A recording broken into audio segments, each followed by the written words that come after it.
né, de isolamento social, enfim. Mas eu estou muito feliz de estar podendo falar, conversar com vocês, alunos da PUC, né, agradeço muitíssimo o convite.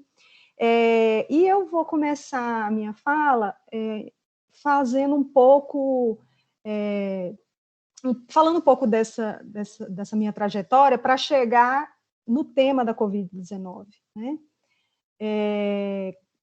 Como foi bem explicitado, eu sou pesquisadora da Rede Covid-19 Humanidades, que foi uma encomenda do Ministério da Ciência e Tecnologia feita para alguns pesquisadores de várias áreas, né, da ciência, para mitigar, né, os impactos da Covid-19 no Brasil. Então, criou-se uma rede que se chama Rede Vírus, feita pelo Ministério, e essa rede de vários pesquisadores se dividiu em várias temáticas. Então, tem pesquisadores que tratam especificamente da vacina, de vacinas, né? Pesquisadores que tratam de testes clínicos, pesquisadores que trabalham com a questão do genoma, da genética, tem pesquisador, enfim, tem um leque de pesquisadores, e um dessas áreas contempladas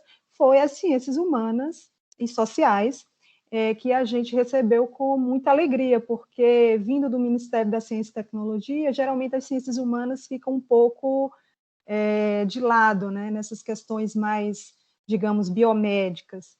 E criou-se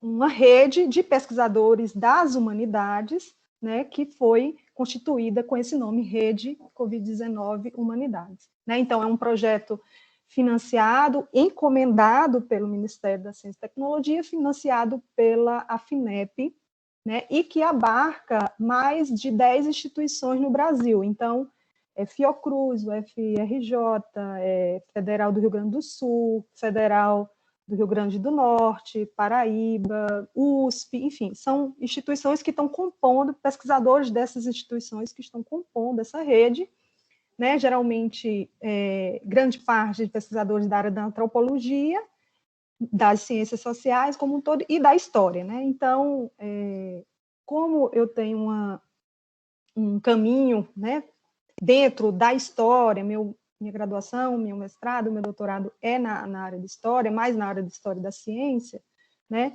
Então, surgiu essa oportunidade, esse convite para trabalhar junto com a Fiocruz, aqui no Instituto René Rachou, em Belo Horizonte, que é uma filial da Fiocruz do Rio de Janeiro, né? E, diante de um momento pandêmico, qual foi a ideia, né, de construir um projeto que envolvesse as humanidades para mitigar os impactos da Covid-19? Então, pensou-se num projeto de análise dos impactos sociais, né, da doença Covid-19. E esses impactos foram divididos em dois eixos, um eixo voltado para as populações em isolamento, como idosos ou pessoas que têm outros problemas de agravo, né, de saúde, e os profissionais de motoristas de aplicativo, enfim, vamos dizer, essa estrutura, né, que subsidia para poder ter um isolamento social. E o outro eixo é o eixo profissionais de saúde, que é analisar o impacto da pandemia nos profissionais de saúde que estão na linha de frente do combate à doença. Então, no caso, eu estou um pouco voltada para esse eixo de profissionais de saúde, de analisar esses impactos dos profissionais de saúde. E aí, como é que uma historiadora que a minha trajetória sempre foi uma história voltada para as ciências biomédicas, história das ciências biomédicas no século XX, em especial década de 20, 30, 40, no máximo até 60, né, os meus estudos anteriores, como é que eu poderia mobilizar um estudo agora, no momento presente, né, com esse recorte dos profissionais de saúde. Então, decidimos fazer como os historiadores têm que fazer, né, em sua prática, no seu ofício, que são recortes, né? Então, recortei em alguns profissionais de saúde, que são os médicos, enfermeiros, técnicos de enfermagem e agentes comunitários de saúde, e por uma curiosidade minha e de alguns outros pesquisadores, a gente colocou nesse pacote de sujeitos a serem estudados os alunos de medicina e de enfermagem. Por que nós fizemos esse recorte e por que nós decidimos colocar esses alunos, né? Porque nós queremos dar uma visão, fazer uma análise sobre o que está bem recorrente agora no debate público, que é o negacionismo, né? Eu acho que todo mundo aqui já ouviu falar nessa palavra negacionismo, está na ordem do dia, né? Todos os jornais estão mencionando, fazendo análise em cima dessa categoria negacionista, né? E então resolvemos fazer esse recorte de profissionais, e a pergunta é: por que profissionais de saúde, que são profissionais que têm uma formação biomédica, né, em instituições que têm como base o princípio, o ensino de uma cientificidade, né, como, por exemplo, a medicina baseada em evidências, como é que profissionais de saúde, nesse momento de pandemia, estão se vinculando a um discurso negacionista, né? Isso pode ser considerado um dos impactos da pandemia. Então, com essa pergunta em mente, um eixo desse projeto começou a desenvolver essa pesquisa, né, que ela é com um recorte nacional. Então, nós começamos a construir um survey, né, como se chama nas ciências sociais, e aí nós vamos começar a misturar um pouco a metodologia da história e a metodologia das ciências sociais, né? Então, começamos a construir um survey, que é um grande questionário com uma metodologia quantitativa e qualitativa, né? E esse survey começou a ser aplicado, né? Construímos redes de propagação desse survey, e ele está já na terceira rodada, enfim, e alguns dados preliminares desse survey são bem interessantes, porque mostram um pouco a questão dos valores e a questão do negacionismo dentro desses profissionais, né, de saúde. Então, a minha fala vai ser um pouco voltada para esse sentido, né, de analisar, de avaliar e de pensar como é que está se estruturando esse discurso negacionista dentro de uma comunidade que partilha, né, um léxico, uma linguagem da ciência, né? Semana passada, eu estive debatendo até com os professores da UFOP, né, o professor Valdei e o professor Matheus Pereira, que eles publicaram, né, um livro sobre a Covid-19, que se chama Almanaque da Covid-19. Né, e eu chamei a atenção nesse debate porque é bem interessante, porque o livro ele se constitui de primeiro, que ele é um almanaque, né, que é uma narrativa histórica que a gente dificilmente vê hoje em dia, é um estilo narrativo muito, que se costuma dizer que ficou no passado, né, mas é interessante porque eles fizeram um apanhado dos 150 primeiros dias da pandemia, como um diário entre os dois professores conversando, né, e que mostra o desenrolar desses 150 primeiros dias da pandemia, de uma forma super interessante, e eles vão testar lá uma hipótese deles, que eles estão construindo, né, da teoria da história, de pensar o tempo presente, o presentismo. E aí o Valdey traz um conceito de atualismo para entender um pouco toda essa dinâmica negacionista, e ele vai partir para um pouco para o lado político da coisa, né? Ele vai analisar as práticas, os discursos do presidente da República, Bolsonaro, e nesse livro ele mostra um pouco essa cronologia da pandemia, né? Então, discutindo com ele, foi bem interessante, porque esse livro traz a gente um pouco a memória de como os tempos estão rápidos, né? De como a pandemia, ela são notícias, são fatos, são discursos, são atos que estão numa velocidade acelerada demais, e que a cada dia nós temos uma notícia nova, uma atualização, que aí é o conceito que eles vão desenvolver, né? Uma atualização do presente o tempo inteiro, né? E que, por exemplo, a gente esquece já o que foi que aconteceu no começo da pandemia, né? Então, isso é um desafio para nós, que somos historiadores, trabalhar, né, com essa ideia de história do tempo presente, porque a coisa está muito acelerada. Então, eu estava até rindo, né? Porque quem lembra aqui do ex-ministro da Educação, que saiu praticamente fugido do país, né?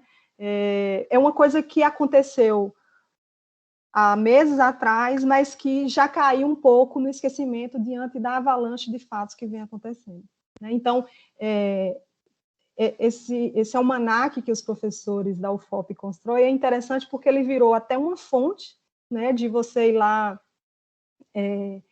um compilado, né, de informação que você pode ir lá acessar facilmente e mapear esses acontecimentos, né, de poucos meses, mas que tem um volume muito grande, né? Então, assim, tentando entender um pouco quem são esses negacionistas, né, quem são esses... E para a nossa fala de hoje, eu vou fazer um recorte mais nos médicos, para que a fala não fique tão extensa. Quem são esses médicos, né, que têm uma formação biomédica, mas que têm um vínculo, um apego com esse discurso negacionista?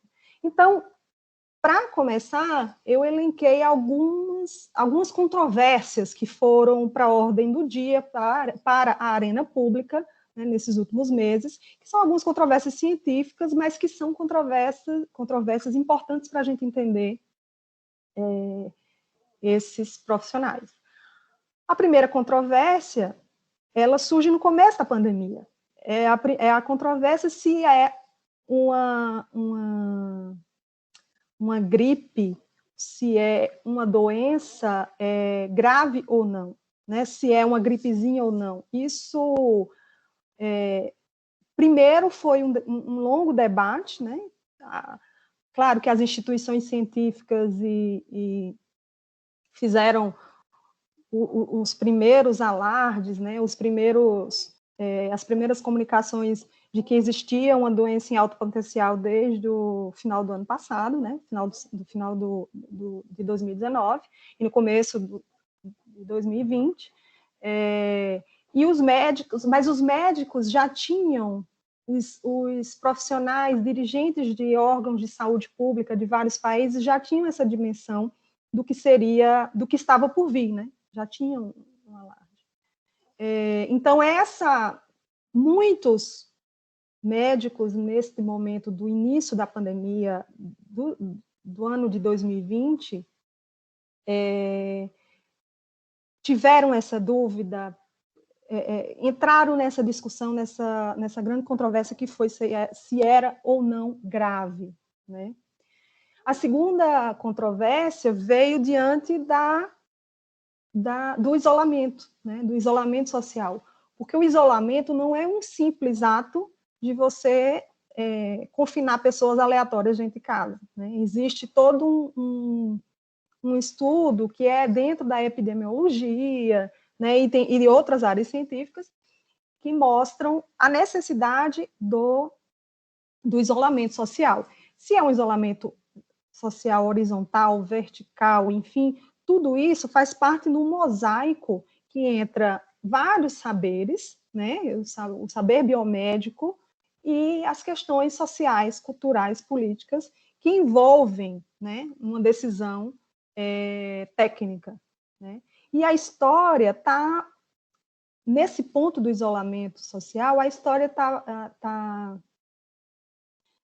serve, né, já que tem uma grande pergunta, né, a pergunta para que é que serve a história, eu costumo dizer que a história tem muito a nos dizer, e nessa hora tem, principalmente com a história das quarentenas, né? Se a gente for fazer um resgate ou uma análise das histórias das pandemias, epidemias, e, né, ao longo do tempo, a gente vai ver que a quarentena é uma prática que acontece há centenas de anos, né? E que existe controvérsias em torno dela desde tempos remotos, né? Então, a quarentena, principalmente quarentenas de navios, né? Quarentenas nos portos, principalmente quando veio epidemias de febre amarela, enfim, são práticas que são controversas e que geram grande debate, incômodo, né, e pressão. Então, a quarentena, o isolamento social foi e é, né, uma controvérsia até agora, né, desde que começou a Covid-19, e que gerou muita euforia, né? Então, a gente pode mapear pessoas importantes que são médicos e que são contra o isolamento social nesse momento, como, por exemplo, o que foi cogitado para ser ministro da Educação, o Osmar Terra, né? Acho que vocês conhecem o Osmar Terra, que é um terraplanista famoso, né? É médico de formação, e foi cogitado, né, para ser ministro da Educação, mas aí acho que o presidente não conseguiu força política para colocar o Osmar Terra. Né? Mas, enfim, então essa é uma segunda controvérsia que foi bastante enfática, né, nesse momento de pandemia. Uma terceira controvérsia, e aí é uma controvérsia que é bastante, está até hoje, né, bastante noticiada, enfim, é a controvérsia do kit COVID, né, que são os medicamentos, e aí entra a cloroquina, a hidroxicloroquina, e o kit COVID, que é a junção, né, de hidroxicloroquina, ivermectina e outros medicamentos. Essa controvérsia dos medicamentos ela é bem delicada porque entra uma questão dos testes clínicos, não é?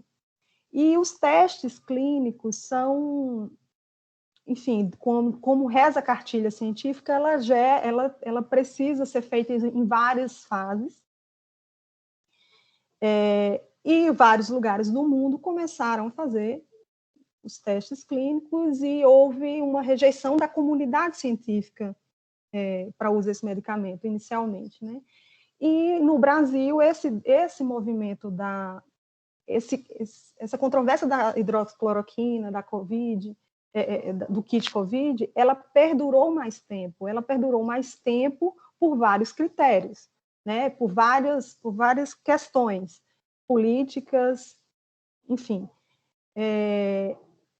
Mas essa pergunta, né? O que faz médicos que são formados em uma medicina baseada em evidências adotarem um discurso a favor da cloroquina, isso do kit COVID, é uma questão que precisa ser mais adentrada, né? Então, é nesse ponto dessas controvérsias mais delicadas que nós vamos verticalizar a discussão. E a quarta controvérsia é a controvérsia da vacina, né? Então, o movimento anti-vacina não é um movimento agora pandêmico, não é um movimento que surgiu recentemente, né? A história está aí para mostrar que o movimento anti-vacina é um movimento muito mais antigo, né? E aí tem vários autores que trabalham, o Sidney Chalub vai trabalhar sobre isso, o Nicolau Shevchenko vai trabalhar sobre isso, né? Então, vários historiadores vão mostrar o papel da história, a história está movida né, nesse campo que coloca não só os movimentos sociais, mas a própria ciência, a própria prática médica como um objeto histórico, um objeto que pode ser historicizado, não é? Então, a partir dessas 4 controvérsias, ou seja, se é uma gripe grave ou não, se o isolamento social é válido ou não, se a cloroquina, hidroxicloroquina, são formas terapêuticas válidas ou não, e a vacina, né, que está sendo desenvolvida por várias instituições, né, com parcerias, tem a vacina chinesa, a vacina russa, a vacina britânica, enfim, tem mais de 100 vacinas sendo testadas nesse momento, sendo desenvolvidas, perdão, nesse momento. Mas tem apenas, acho que umas 9, 8, já não lembro mais esse tanto, que estão em fases avançadas de testes, né, em humanos e tal. E isso está surgindo como uma grande controvérsia agora, né, nesse momento em que estamos na pandemia. Então, diante dessas 4 controvérsias, vem aquela questão, né, quem são esses médicos? E aí, fazendo uma análise, claro que essa metodologia que nós estamos fazendo, desenvolvendo, né, que tem o survey e que vai ter a metodologia da história oral, a metodologia da história pública, enfim, ela ainda está passando pelo comitê de ética. Então, é óbvio que isso faz com que a gente não possa expor nomes de pessoas, né? Enfim, mas os resultados preliminares da pesquisa já mostram que existe um grande número de profissionais de saúde que estão aderindo a esses discursos que são discursos anticientificistas. E o que são esses discursos, né? O que é um discurso anticientificista? São discursos que, de fato, questionam as bases, as formas de se fazer ciência. E aí, pessoal, é aí que a história da ciência entra de forma bem interessante para a gente analisar esse problema, né? Dando um pouco de exemplo, vou contar um caso que acho que ele ilumina um pouco essa questão. A Faculdade de Medicina de Belo Horizonte, que vocês conhecem, fica aqui no campus Saúde. A Faculdade de Medicina ela é construída, né, naquele prédio, que é um prédio de, eu não sei quantos andares ele tem, mas é um prédio alto, enfim, e que os alunos de medicina, eles fazem o vestibular, quando entram, eles vão para o campus da UFMG, na Pampulha, fazem as disciplinas básicas no ICB, né, que é o Instituto de Ciências Biológicas, e quando eles vão para o campus saúde, para o prédio da medicina em si, existem os andares, que são os andares conhecidos pelas disciplinas que são cursadas naqueles andares. E as disciplinas que são feitas em volta da saúde coletiva, em volta do Departamento de Medicina Preventiva, né, em torno dessas disciplinas que pensam a saúde como uma coletividade, com a saúde como não apenas a ausência de doença, que é o conceito da OMS, né? Mas o conceito de saúde é promovido por várias políticas que tornam o cidadão apto para viver pleno, né? Ou seja, não é só a ausência de uma doença determinada, né? Ele precisa ter várias outras questões para se tornar um ambiente, um cidadão saudável, né? Ele ter direito à moradia, transporte, enfim, isso são conceitos, né, de saúde que foram cunhados ao longo do século XX e que hoje permeia essa área do saber que é a saúde coletiva, né? Então, essas disciplinas na Faculdade de Medicina de Belo Horizonte, elas ficam no 10º andar e corre vamos dizer, uma brincadeira entre esses alunos que é o péssimo andar. Ou seja, é o péssimo andar aquelas disciplinas que têm um social por trás, né? Ou por trás não, atravessando de lado a outra, né?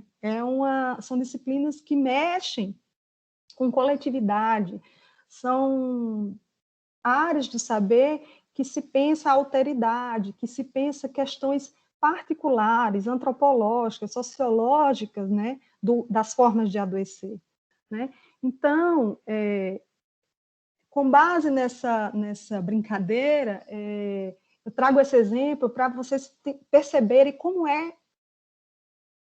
é que faz parte a formação do médico nos tempos de hoje. E aí eu vou retomar um pouco até a pesquisa de pós-doutorado que eu fiz anteriormente na UFMG, né, que eu trabalhei com esses serviços, esses acordos de cooperação internacional em saúde, né, e aí eu analiso a história da Fundação Rockefeller no Brasil e na América Latina, porque é justamente essa instituição, no século XX, que vai construir, né, uma ideia de medicina baseada em evidências. Então, essa história, durante o século XX, da reformulação do currículo médico, né, do financiamento em pesquisa biomédica, que se constrói durante o século XX no Brasil, que vai dar as bases para a formação desse médico,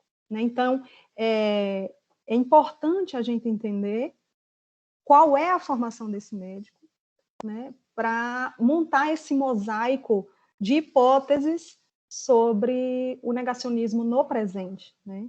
Então, como a gente vem estudado, esse investimento internacional de muito dinheiro, muita estrutura em países em desenvolvimento, né, vem acontecendo desde o início do século XX, principalmente na América Latina, no Caribe, né, e alguns países da Oceania.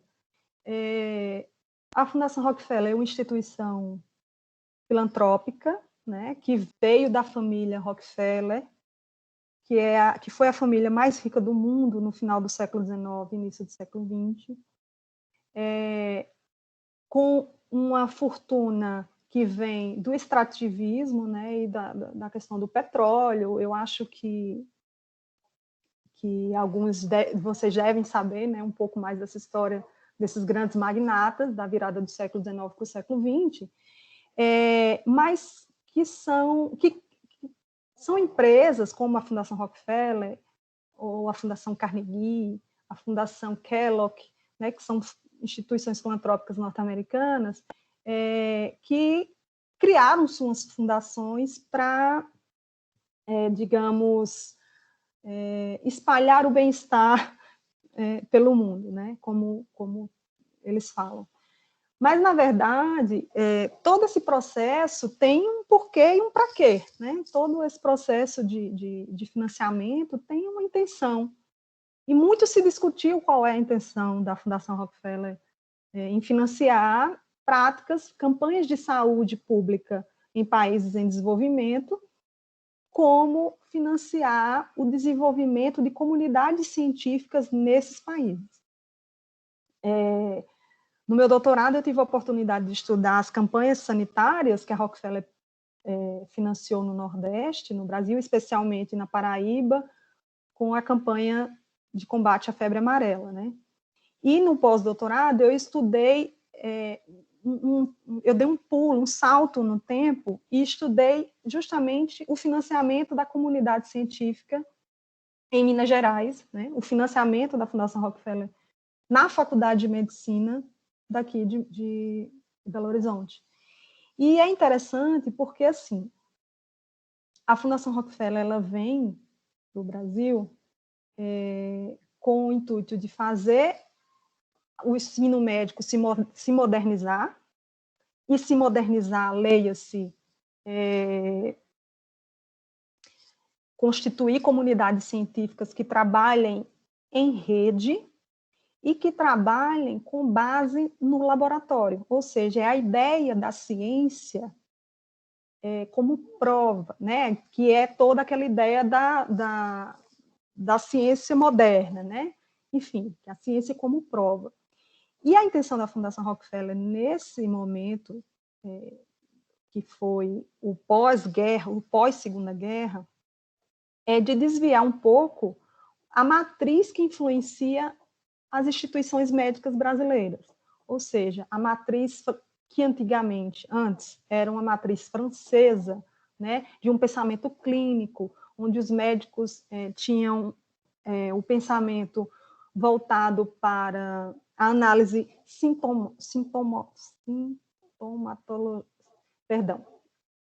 análise dos sintomas, né, das doenças, era um ensino médico baseado nas cátedras, era um ensino médico que pouco tinha de experimento preciso. Enfim, então a Fundação Rockefeller vem financiando instituições ao longo do século XX para mudar essa matriz de pensamento e desviar seu eixo para um eixo norte-americano, que aí são uma medicina laboratorial, uma medicina voltada para o dado científico, e aí vai acontecendo o que se chama na historiografia da ciência de molecularização da medicina e das biomédicas, né? Então, tem todo um processo que é um processo atravessado por questões sociais, políticas, econômicas, né? E que mostra, e a ciência está aí a história da ciência está aí para dialogar e nos mostrar como a ciência é formada atravessada por essas questões, né? Não existe em si uma essência, uma divisão entre ciência e cultura. Está tudo imbricado. Então, a Fundação Rockefeller vem construindo no Brasil, enfim, em outros países da América Latina, ela toma a USP, a Faculdade de Medicina da USP, como a faculdade modelo para a América do Sul, né, e financia toda uma estrutura de laboratórios, de intercâmbio de professores da Faculdade de Medicina que vão para os Estados Unidos estudar questões específicas, doenças específicas, frequentar laboratórios, ou seja, se especializar cada vez mais num saber fazer muito mais especializado, né? Então, a medicina vai, ao longo do século XX, saindo de uma estrutura macro, né, uma estrutura generalista, para uma estrutura cada vez mais especialista. Então, quanto mais especialista você vai se tornando, mais você vai compartilhando léxicos, gramáticas, discursos, formas de interpretar específicas, né? Então, um dos impactos da Fundação Rockefeller na Faculdade de Medicina de Belo Horizonte foi justamente essa especialização do ensino médico, né? Então, houve um programa de financiamento que aconteceu durante a década de 50 e perdurou até a década de 60, que foi o investimento nas ciências básicas, que eles chamavam de ciências pré-clínicas, né, que são as ciências a bioquímica, fisiologia, né, são as ciências básicas que dão o pontapé inicial para as outras disciplinas que são tidas como clínicas, né? Então, esse financiamento jogou muito dinheiro na faculdade de medicina, construiu um programa que colocava os professores da faculdade para ir para os Estados Unidos e tinha todo um processo para a escolha desse profissional. E a escolha desse profissional não era uma escolha aleatória, era uma escolha que passava pelo o espírito do jovem pesquisador, estudante, né? Se ele era uma pessoa adepta aos princípios científicos, e tinha as questões sociais e culturais. Então, um convênio que foi firmado com a Fundação Rockefeller e com o Ministério da Educação em 1954 utilizou de informações pessoais para barrar ou dar continuidade, né, a que esses alunos fossem fazer intercâmbio nos Estados Unidos. E essas questões sociais estavam movidas pelo contexto da época. E o contexto da época era a Guerra Fria, né? Então, essa divisão bipolar do mundo fez com que tivesse um impacto no financiamento dessa ciência, dessa medicina baseada em evidência no Brasil. Então, muitos estudantes de medicina, professores de medicina, não puderam ir fazer estudos no exterior porque tinha alguma filiação partidária política, porque já tinha participado de algum movimento social que aquela cultura norte-americana da época considerava contra os princípios americanos, né? Então, percebam que existe uma questão muito imbricada, né, de componentes sociais, políticos, econômicos que estão envolvidos nesse processo. Eu tive a oportunidade de fazer pesquisa nos Estados Unidos, né, no pós-doutorado anterior, onde eu fui ao arquivo da Fundação Rockefeller, e o bom é que os norte-americanos têm uma política de arquivo muito boa, né? Então, o que, por exemplo, eu poderia ter encontrado aqui e não encontrei, porque o arquivo pegou fogo, porque está sob sigilo, porque alguém deu cabo daquela pasta, ou porque achou que tudo aquilo é coisa velha, é lixo, jogou fora. Enfim, os americanos têm isso muito organizado, principalmente na instituição da Fundação Rockefeller. Eles têm um arquivo na região metropolitana de Nova York, e que todos os documentos de todos os acordos e financiamentos que eles propuseram durante todo o século XX e agora início do século XXI, porque a Fundação Rockefeller ainda funciona, estão salvaguardados nesse arquivo, e qualquer pesquisador que tenha interesse no tema pode pesquisar lá, né? Obviamente, tem pouca coisa digitalizada, mas enfim, tem várias questões, né, para o historiador acessar esse tipo de documento, porque tem documentação que vai desde prontuário de pacientes durante o século XX até documentos políticos, né, até cartas, documentos confidenciais, documento de embaixada, tem todo tipo de documento que envolve essa política externa, né, essa essa multipresença, né, de países que estão envolvidos em projetos em comum no Brasil, Estados Unidos. Enfim, Então, tem documentos que são claríssimos, assim, importantes para a história política brasileira e que envolve questões políticas e científicas, né? Então, testes de bomba atômica, desenvolvimento de isótopos, a Faculdade de Medicina trabalhando com isótopos, né, que são materiais radioativos, etc. No momento do pós-guerra, enfim, tudo isso estão divididos em caixas e mais caixas nesse arquivo, né? E que alguns, eles têm uma política de arquivo muito interessante, porque, só fazendo um adendo, né, falando um pouco desse arquivo, porque ele é bem interessante. A política de arquivo da Fundação Rockefeller, ela tem a premissa de que, se a pessoa ainda está viva, o documento não pode ser liberado para consulta, né? Então, tem todo um processo para você poder ver determinados tipos de documento. A maioria estão liberadas, assim, até a maioria porque o que eu pesquisei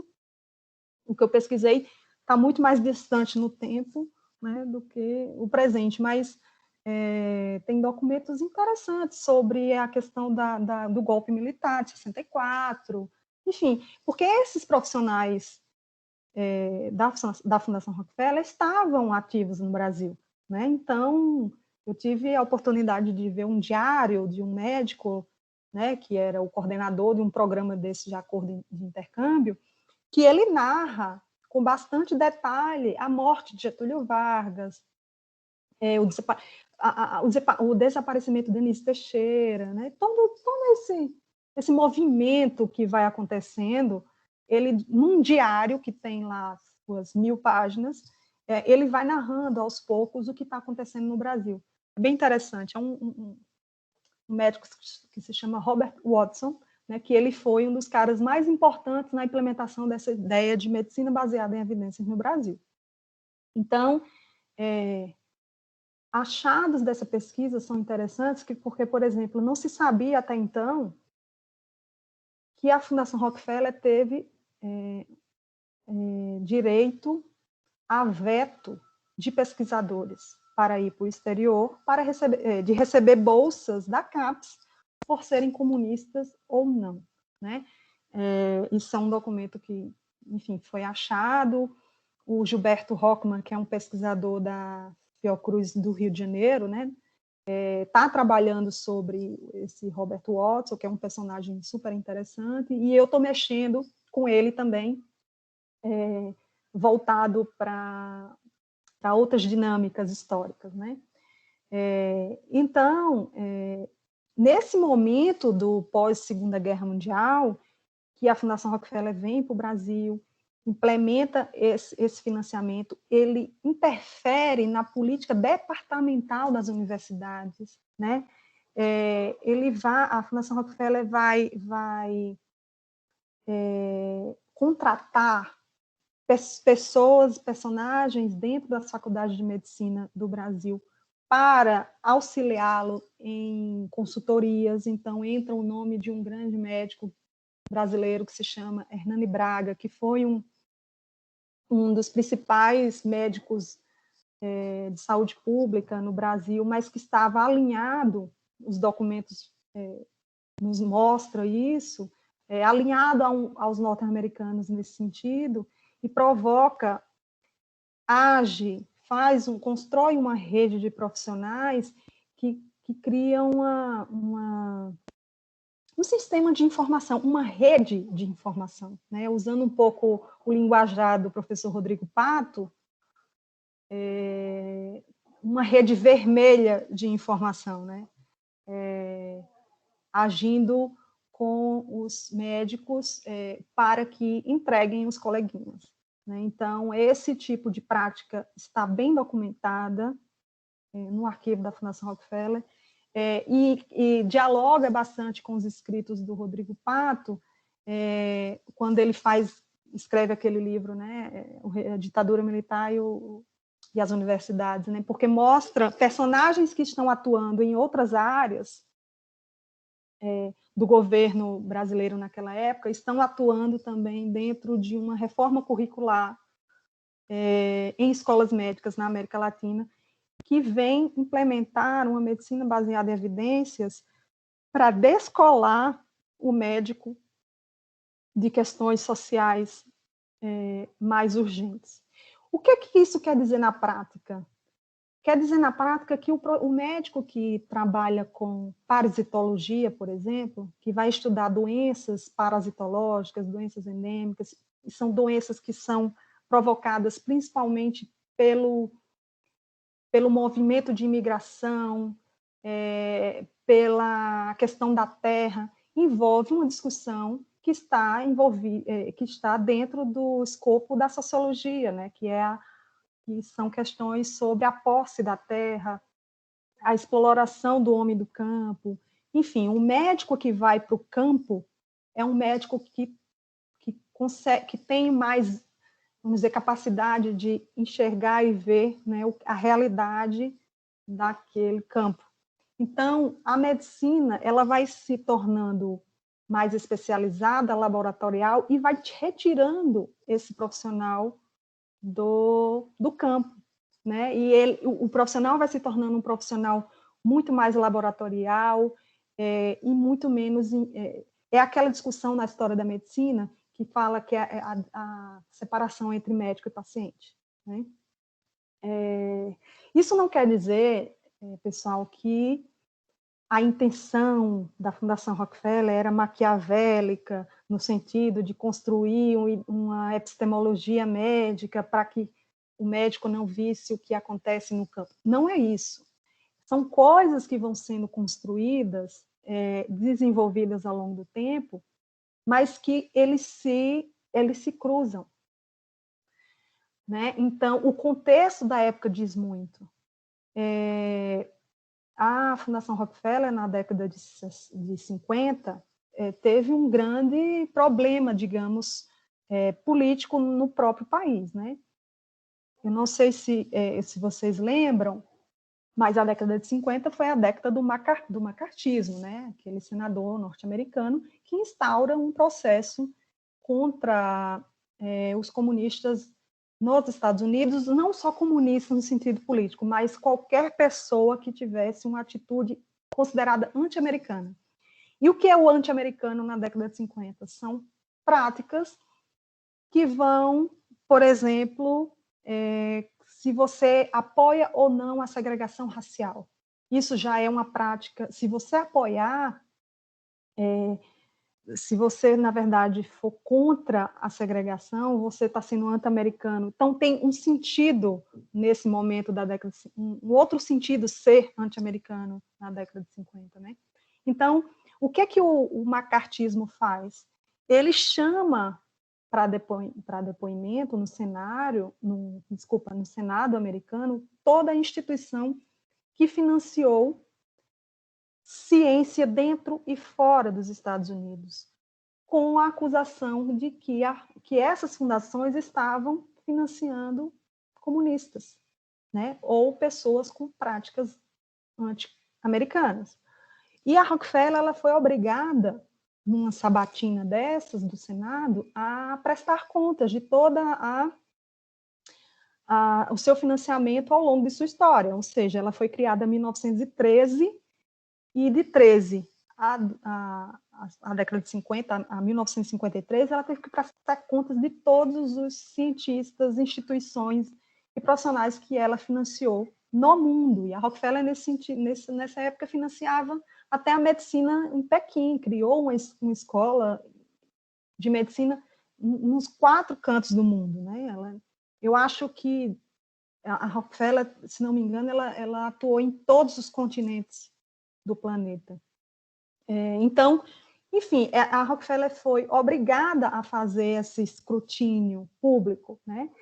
E foi uma grande polêmica, porque a Rockefeller, sobre a alegação, o argumento que eles utilizaram para se defender é que eles eram a favor do livre pensamento, da liberdade acadêmica, ou seja, o cientista ele não pode ser controlado naquilo que ele pesquisa ou naquilo que ele...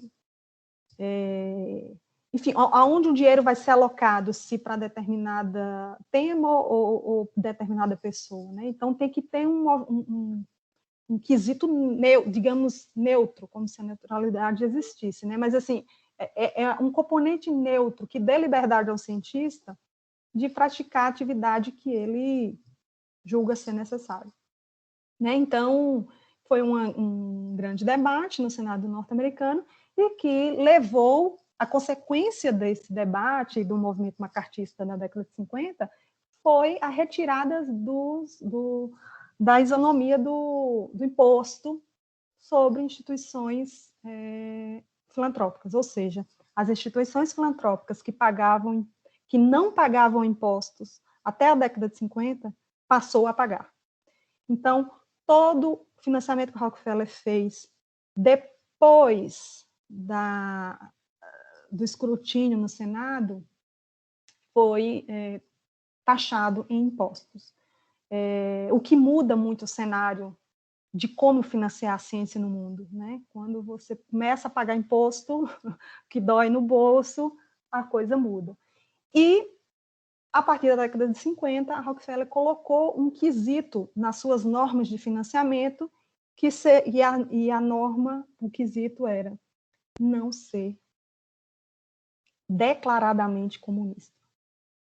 Então, esse critério permeou toda o financiamento do pós-Segunda Guerra da Fundação Rockefeller no mundo.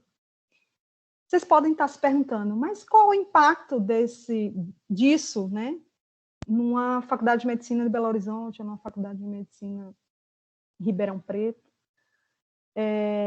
O impacto é grande, gente, porque é nesse momento que a CAPES e o CNPq estão se constituindo.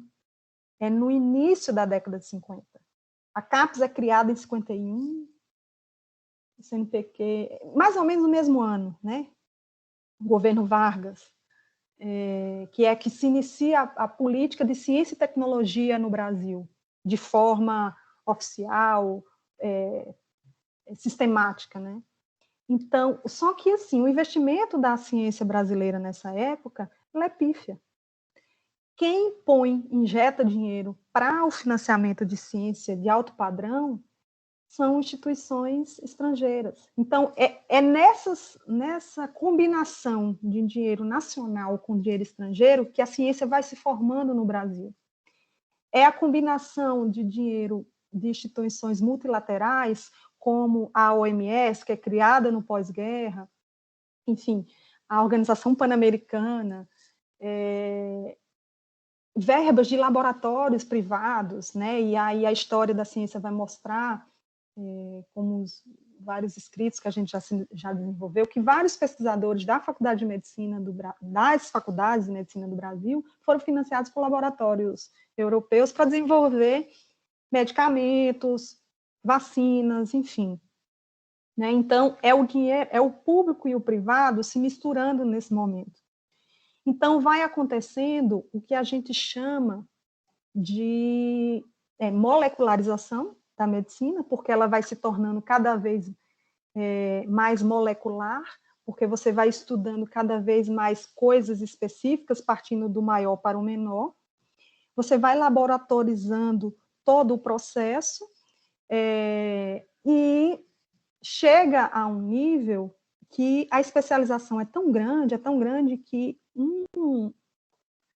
um médico de uma área desconhece completamente a área do outro, né, do colega. Então, essa especialização, ela vai acontecendo de forma muito acelerada.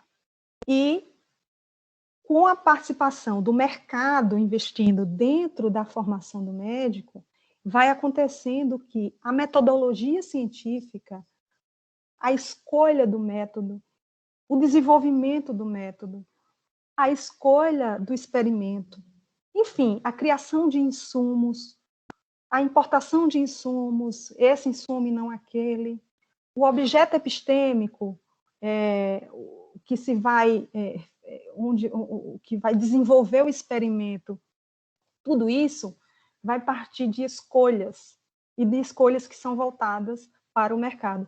É nesse momento que se tem o que a gente chama de uma metodologia voltada para o mercado, né?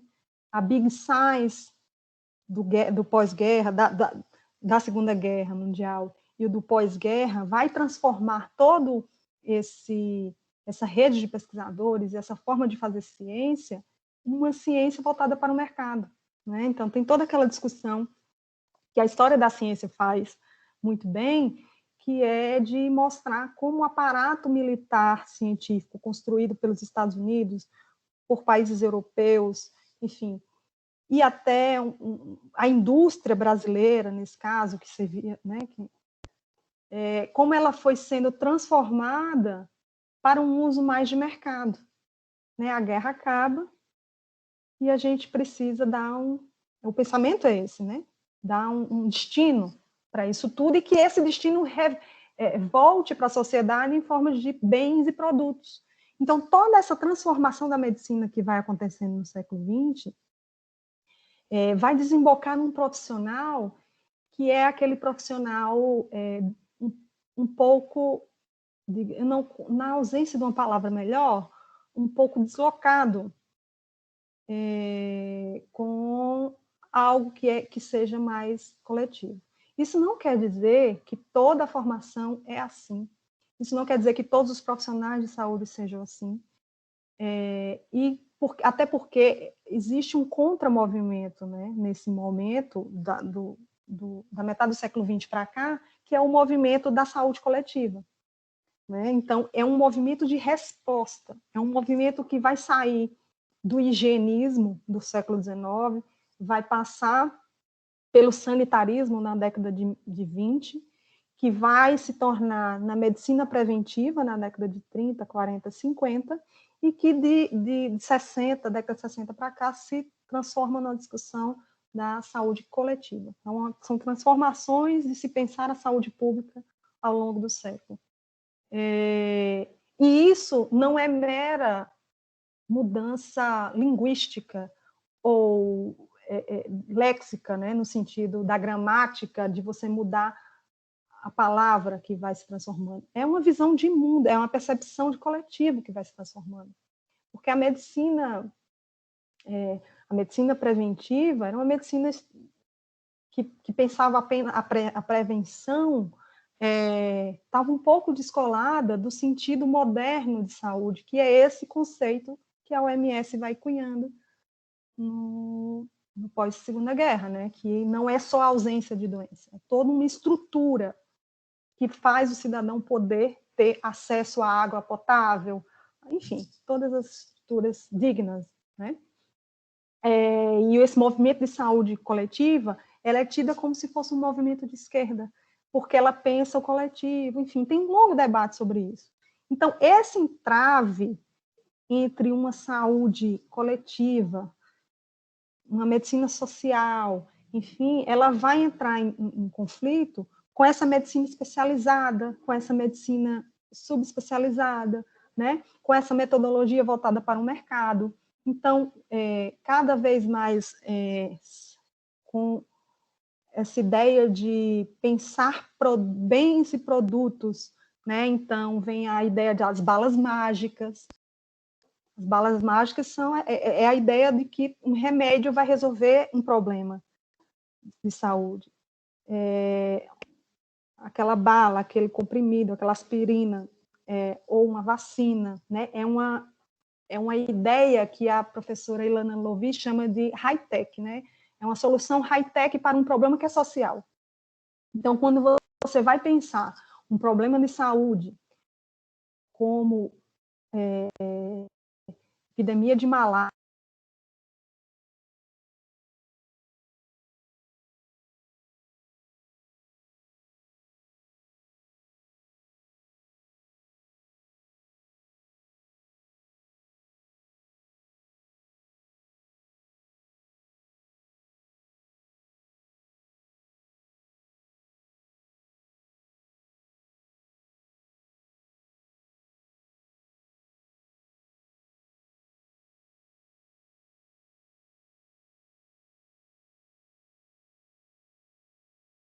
área, atenta, tal, e você.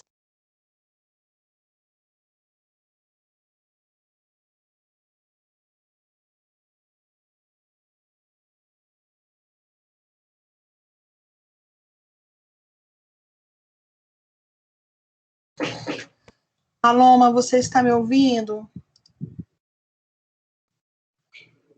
A gravação travou. Pessoal, eu vou escrever para ela no WhatsApp, tá bom?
Pessoal, a professora saiu, ela vai retornar à sala, tudo bem?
Oi, professora Paloma, a senhora está de volta já.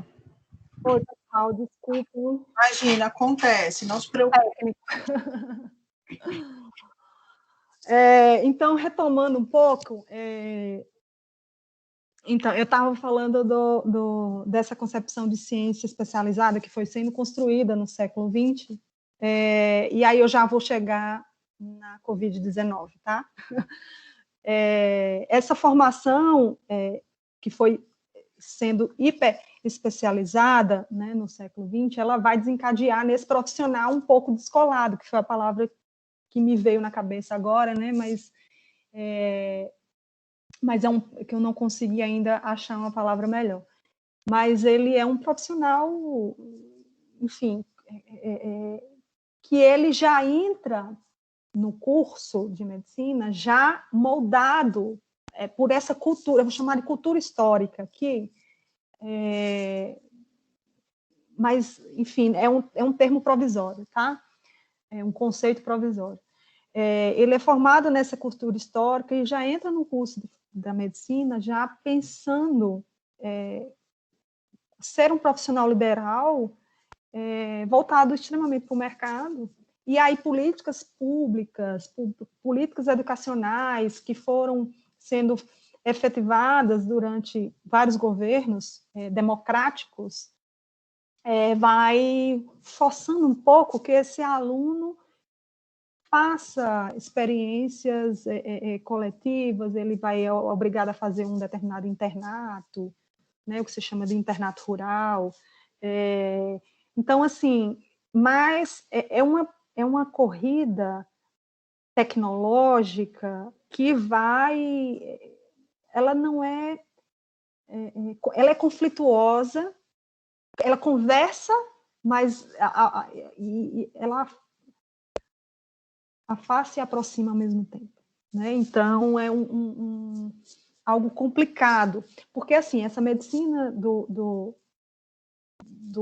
segunda metade do século XX, como eu falei, que é voltada para o mercado, ela vai construindo bens e serviços voltados para o mercado mesmo, né? Então, um exemplo paradigmático é a constituição de uma empresa que eu não sei se vocês conhecem, que se chamou Biobras, que é uma empresa construída pelo o saudoso professor Marcos Mares Guia, que foi professor da Faculdade de Medicina de Belo Horizonte, quando houve a criação do ICB, que foi a separação dessas áreas das ciências básicas que pertenciam à Faculdade de Medicina, e aí elas vão se constituir num instituto autônomo, né, de ciências básicas. Tem toda uma discussão por trás dessa reforma curricular, essa reforma universitária da década de 60, do governo militar, e essas influências norte-americanas nessa reforma, enfim, o professor Marcos Mares Guia foi bolsista Rockefeller, foi fazer doutorado na Universidade de Tulane, que é em Nova Orleans, Estados Unidos, na maior escola de bioquímica que foi financiada pela Fundação Rockefeller na época, né, que recebeu pesquisadores do mundo inteiro, principalmente de países em desenvolvimento, que estavam lá para ter esse rigor na pesquisa científica. Foram estudar bioquímica lá. Ele volta com uma ideia, eu até escrevi um capítulo de livro, vai estar no prelo, né, vai sair, acho que esse ano ainda, que fala um pouco da história do Marcos Mares Guia, como esse doutorado que ele vai fazer nos Estados Unidos, como muda a percepção dele de medicina, né? Ele vai e volta com a ideia de que a indústria farmacêutica pode estar conjugada com o ensino público, e é isso que vai trazer uma ideia de progresso, né? E aí tem toda uma discussão que envolve isso e tal, mas que o Marcos Mares Guia vem com a ideia de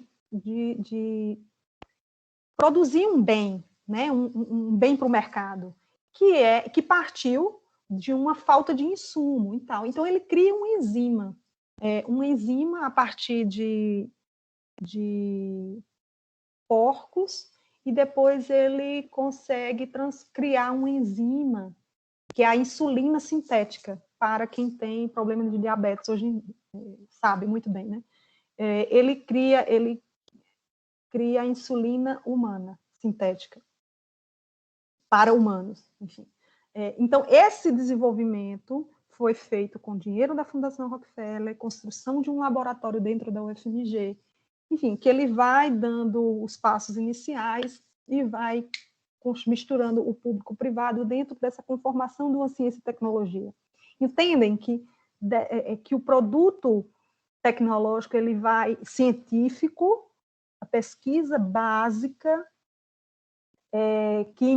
que foi começada, iniciada dentro da Faculdade de Medicina, depois transplantada para o ICB, ela foi construída dentro de uma metodologia voltada para o mercado. Então, a ciência ela vai sendo atravessada por várias questões. Então, aquele debate da ciência moderna, né, de uma ciência neutra, de uma ciência autônoma, que o cientista tem total liberdade e autoridade para falar sobre ciência, só ele pode falar.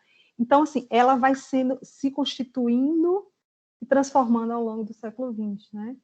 Esse é só um exemplo, tá? Tem uma literatura vasta sobre isso, o pessoal que estuda história da genética, o Departamento de História da UFMG, a professora Ana Carolina Vimieiro trabalha um pouco com essa ideia de história da genética, tem os pesquisadores da Fiocruz, enfim.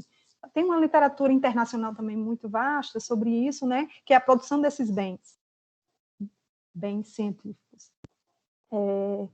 A descoberta da dupla hélice, né, enfim, dos pesquisadores, essa corrida que foi na genética na década de 50, ela ilustra bem o que a gente está vendo hoje. Essa corrida para a descoberta de uma vacina, ela se assemelha muito, não é a mesma coisa, não é o mesmo contexto, mas ela se assemelha ao que foi a corrida da descoberta lá da dupla hélice, né, na genética. Esse fato da dupla hélice, ela veio acompanhada de várias questões bilaterais, né, enfim, políticas, o financiamento britânico e tal, e americano, britânico, e os russos também. Então, todo um movimento de uma corrida, que era a corrida da Guerra Fria, né, que moveu várias pessoas, inclusive pesquisadoras mulheres, que ao longo da história elas são apagadas, né, dessa descoberta, desse empreendimento do que foi a descoberta da dupla hélice. Inclusive, o campo de estudo de mulheres cientistas é um campo completamente descoberto, poucos estudos hoje se fala em cientistas mulheres. Claro que, de uns anos para cá, aumentou, que existia um silêncio, um completo silêncio. Né? De umas décadas, de uns anos para cá, algumas pessoas no Brasil começaram a mexer com a história dessas mulheres cientistas, né? Mas carece de vários estudos. E hoje a gente vê que o sequenciamento do genoma, da coisa do Covid, foi feito por pesquisadoras mulheres. Enfim, mas a formação desses profissionais está dentro dessa seara, né? É um movimento que se cristaliza no Brasil, e aí outras instituições dentro do governo, tem toda uma discussão que o Rodrigo Pato faz, de como outras instituições vão sendo criadas no Brasil com esse surto desenvolvimentista, financiamento da ciência, sempre em parceria com o financiamento estrangeiro, mas priorizando o desenvolvimento tecnológico. E aí, gente, tem a concepção de ciência e tecnologia, ela se mistura, não existe na literatura especializada, né, historiadores da ciência, sociólogos da ciência têm discutido muito isso, que essa ideia de ciências duras e ciências aplicadas, na verdade, elas são uma coisa só, principalmente no pós-guerra, porque a ciência ela vai sendo conformada dentro das ciências básicas a dar um resultado voltado para o mercado. Então, essa separação entre ciências básicas e ciências aplicadas, ela, para o presente, para o nosso tempo presentista, ela não existe mais, ela caiu, né? Então, enfim, então, esses pesquisadores, médicos, enfim, vão se constituindo como profissionais especialistas voltados para esse mercado. E aí, quando eu vou analisar esses profissionais de saúde que estão na linha de frente e que estão vinculados a um discurso negacionista, tem várias questões interessantes, porque são esses profissionais que são formados por instituições que têm a medicina baseada em evidências como prerrogativa, né? Ou seja, partilha de um léxico, partilha de uma gramática, partilha de uma forma de saber fazer, que é uma gramática do cientista, né? Então, eles, por mais que eu seja, por exemplo, eu vou dar um exemplo, por mais que eu seja um cardiologista que dou um plantão no hospital X, eu compartilho um léxico de um infectologista, eu compartilho um léxico, uma gramática, uma forma de ver ciência de de outra especialidade. Apesar de ser um profissional descolado daquela especialidade, entende? Que é uma linguagem em comum, mas especialidades completamente diferentes.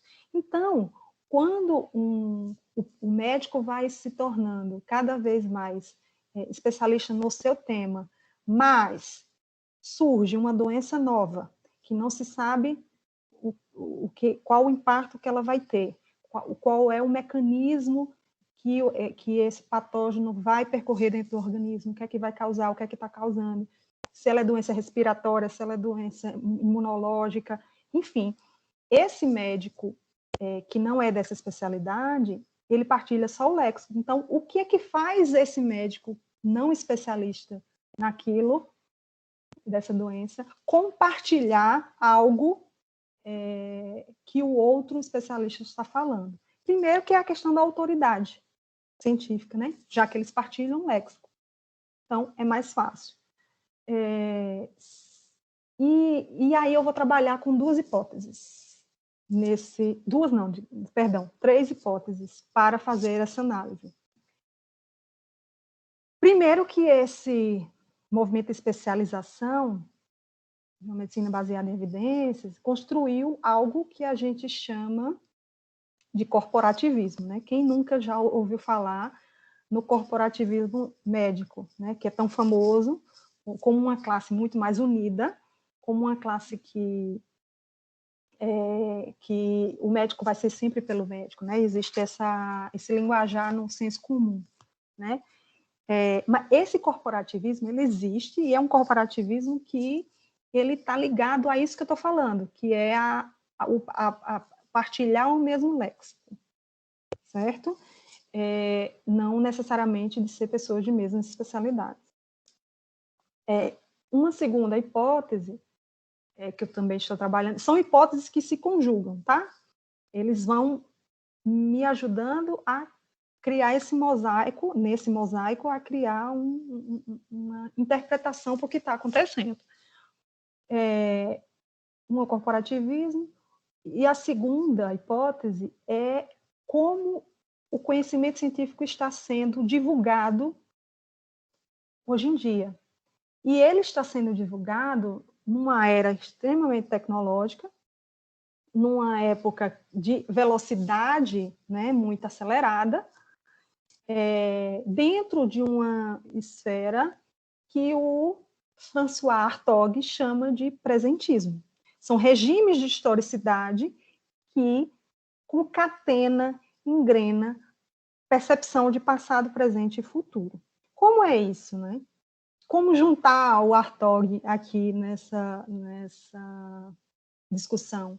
É pensar que esse presente amplo que a gente vive, esse regime de historicidade de um presente que não passa, que ele acelera para um lugar que a gente não sabe para onde, que é a ideia que o Koselleck cunhou do futuro trágico, né? A gente não pensa mais o futuro como se pensava no final do 19 para o século 20, né? Que a ideia de futuro como o progresso, como algo esperançoso, a ideia, a confiança na ciência como o progresso. O regime de temporalidade, hoje, é um regime de pensar o futuro como destruição, com pessimismo, né, como trágico. Enfim, o saudosismo do passado, um presente que é muito mais amplo, homogêneo, e um futuro que não existe. Um futuro que é trágico e que a gente não quer que chegue. Então, essa ideia de presente amplo dá a percepção de que tudo é homogêneo, de que tudo se liga, de que tudo que acontece ao mesmo tempo. Então, o que acontece na China, o que acontece nos Estados Unidos, o que acontece na Suécia, Itália, está acontecendo aqui ao mesmo tempo. Essa sensação do mundo globalizado, conectado, nos faz pensar que algo e soluções homogêneas que as soluções que têm que ser dadas para momentos críticos como esse são ideias, soluções homogêneas. E aí a gente esquece que as culturas são diferentes, que as pessoas são diferentes, que as pessoas lidam, né, com as questões de formas diferentes. Então, por exemplo, a pandemia, ela não pode, as ciências sociais vêm para ajudar isso, a gente não pode analisar um fenômeno como se todos estivessem sendo atingidos da mesma forma, né? Mas esse sentimento presentista, tecnológico, que o Hartog vem trazendo e que o professor Valdey e o Matheus Pereira também vêm debatendo com o conceito de atualismo, né? Que é aquele conceito que a gente sempre se mantém atualizada, é fazer presente o presente, né? Você atualiza o seu software, que aquele mesmo computador vai estar atualizado, você não precisa comprar um novo, né? Você vai atualizando o software, até que ele, como a Apple faz, né? Que você, daqui a pouco ele vai desligar alguns produtos para fazer você comprar outro, mas o outro que vai fazer a mesma coisa que esse faz, com poucas pequeniníssimas alterações. Então, essa ideia de atualismo, dentro de um tempo, né, um presente amplo, faz com que profissionais de saúde atuem de forma homogênea. Então, por exemplo, eu quero implementar um não isolamento social, porque a Suécia não implementou e deu certo. Então, essa falta de uma formação muito mais social, de pensamento coletivo e de pensar as diferenças de contextos e culturas, faz com que pessoas que tenham vamos dizer, ou uma má intenção, ou uma limitação intelectual, acredite que isso é possível, né? Você pegar uma medida que foi implementada na Suécia, enfim, se deu certo, se não deu, e achar que vai dar certo para um país que é continental e que tem todas essas desigualdades sociais que o Brasil tem, né? Então, entendem que essa questão do presente amplo, né, que a teoria da história traz como uma lente para nos ajudar a pensar esse objeto, é importante, porque a gente vai pensar, justamente são essas interações que podem ser, que tem os usos políticos para isso, mas tem aquela parte dos profissionais que, por um sentimento corporativista ou pela ideia de autoridade da ciência, compartilham. Então, A terceira hipótese é como essa ciência está sendo compartilhada, é justamente as redes sociais. Vejam, quantas e quantas pessoas compartilham notícias falsas, fake news, com base em quem está postando. Na verdade, não existe uma discussão científica daquele texto, daquele artigo, ou, enfim, daquele objeto. Geralmente as pessoas apenas compartilham, clicam o botão de compartilhar, porque quem está postando aquilo, geralmente é uma pessoa que tem uma formação científica, ou seja, ela tem autoridade para falar. Então, vai criando um ciclo, e as redes sociais estão prontas para esse tipo de coisa, né? Então, existe toda uma discussão de como as redes sociais impulsionam fake news, elas estão preparadas para pessoas que têm que queiram transformar controvérsias legítimas em fake news, né? Então, enfim. E aí, pessoal, pensando como nessas hipóteses, nessas ferramentas teóricas para pensar esse problema, né? E aí eu estou mobilizando, ou seja, a história da ciência para pensar a formação do campo profissional, a história do ensino médico, etc. Estou mobilizando o conceito de presente amplo, e ainda estou testando um pouco essa hipótese do atualismo, junto com o presente amplo do Hartog, enfim. Né? E depois disso, pensar qual é o papel que a ciência, que a história da ciência tem diante de um momento tão complicado de fake news, de negacionismo e de descrédito da ciência por completo. Não por completo, mas em grande parte. Né? Essa falta de confiança na ciência é grave. É grave porque envolve coletividades. Então, se a gente for entrar numa discussão que é bastante cara, a história da ciência, que é sobre ética, enfim, e perguntarmos, é legítimo alguém anti-vacina, que não acredita numa vacina, não tomar a vacina e submeter as outras pessoas que acreditam na vacina a contraírem determinadas doenças? É legítimo? É legítimo a ciência impor? Né? Enfim, são discussões que a gente tem que pensar e que a história da ciência traz trazem ferramentas interessantes, né, para pensar isso. E aí, muitos se perguntam, né, como agir diante de um discurso negacionista, de uma fake news, enfim. Porque por muito tempo, essas pessoas que são anti-vacina, até o movimento da Terra plana, aquecimento global, enfim, né? Muito se via essas pessoas como pessoas exóticas, um grupo exótico de pessoas que não tinham perigo algum, ou seja, eram pessoas que tinham um tipo de pensamento que era considerado obscurantista, que era considerado, enfim, ignorantes e tal, né? Mas qual foi o momento que mudou, né? Que fez com que esse grupo negacionista representasse um perigo para a ciência, né? São quando pessoas que partilham esse tipo de pensamento começam a ocupar cargos públicos, né? E começam a ocupar cargos públicos e começam a interferir no financiamento da ciência. Então, será que a resposta do cientista veio, não a resposta, a preocupação do cientista veio a partir do momento que o financiamento da ciência começou a ser cortado?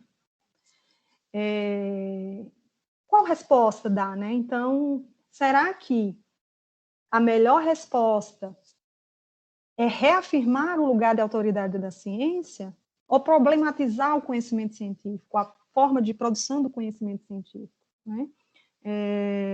Existem vários pesquisadores, cientistas, e o que me espanta também é que existem várias pessoas, historiadores, sociólogos, pensando que é preciso reforçar um papel iluminista da ciência, né? Que é aquela ciência que foi construída no período iluminista e que vem reforçando o papel de um grupo hermético que partilham formas, léxicos, experimentos, enfim, de forma hermética, de forma dura, de forma que cria uma casta científica e que as pessoas estão aleijadas desse processo científico, né? E a história vai mostrar que, ao longo dos séculos, e principalmente no século XX, a população brasileira foi completamente aleijada, né, desse processo científico. Ou seja, existe o mito do doutor, existe né, a constituição de uma casta que aquela pessoa não faz parte, não domina, não sabe os procedimentos, que a ciência é fruta do embate, né? A ciência é feita dos becos sem saídas, né? A ciência é feita do dissenso, né? E que essas pessoas que estão aleijadas desse processo não sabem. Então, se constitui um papel de autoridade da ciência que ela é perigosa. Então, será que a saída mesmo é uma volta ao novo iluminismo? Será que a saída é a constituição de uma nova escolástica?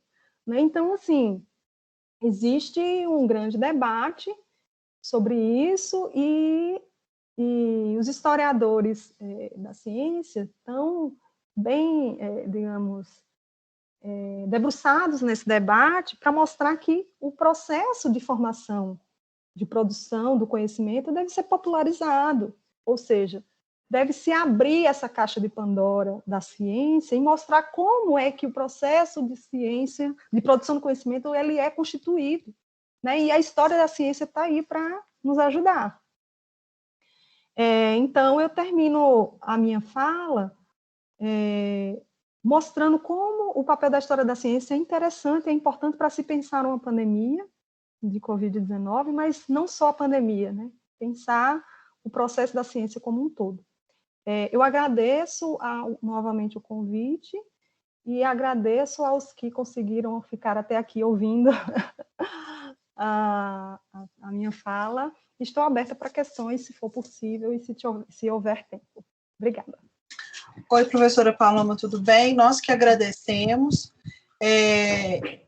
Eu confesso que eu nem vi a hora passar e acho que os alunos têm aula agora depois, então, infelizmente, a gente não tem muito tempo para fazer um debate, mas se fosse, eu inclusive anotei aqui algumas perguntas, eu acho que essas questões que a senhora coloca são questões extremamente importantes, inclusive pensar qual que é o nosso papel diante desse complexo cenário histórico e político que a senhora vem apresentando, né? Então, eu acho que qual que é o nosso papel nesse contexto e nessa conjuntura.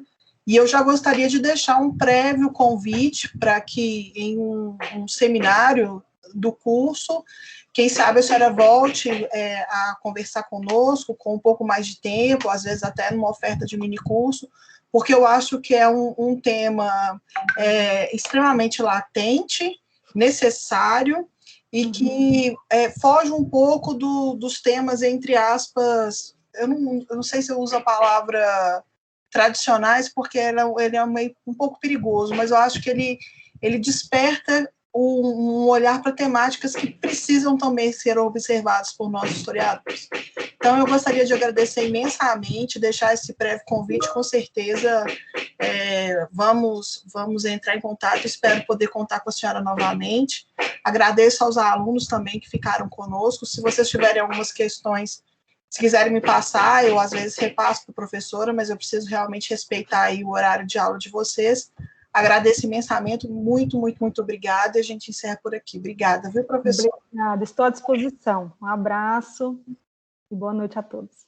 Eu que agradeço. Muito obrigada, pessoal. Nós encerramos aqui. Muito obrigada. Obrigada, Obrigada, pessoal.